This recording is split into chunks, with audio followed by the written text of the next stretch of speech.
Now that the CDC is recommending all Americans wear some type of mask while out in public, there's a mad dash to find materials to make them.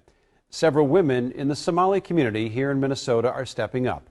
Fox 9's Christina Palladino live for us tonight. Christina, everyone is trying to do what they can.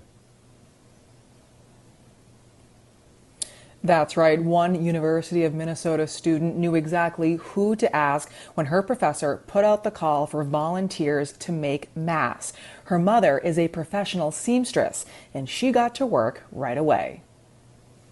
I wanted to help them, my community. Hawa Elmi says she's trying to help protect her fellow neighbors from COVID-19 by making handmade masks.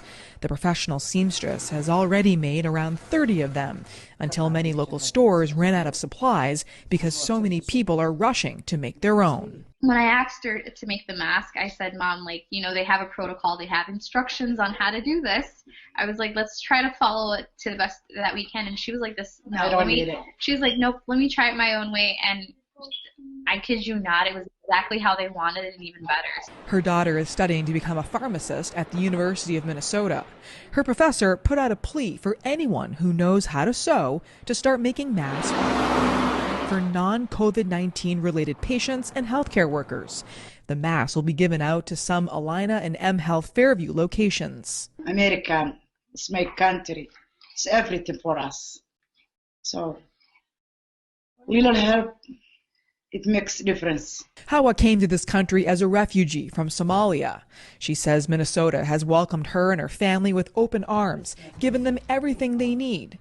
She says this is one small way she can give back to her community and hopefully help prevent the spread of this deadly virus. You're Somali, you're American, you're black, it doesn't matter. Yeah, it does not discriminate anybody.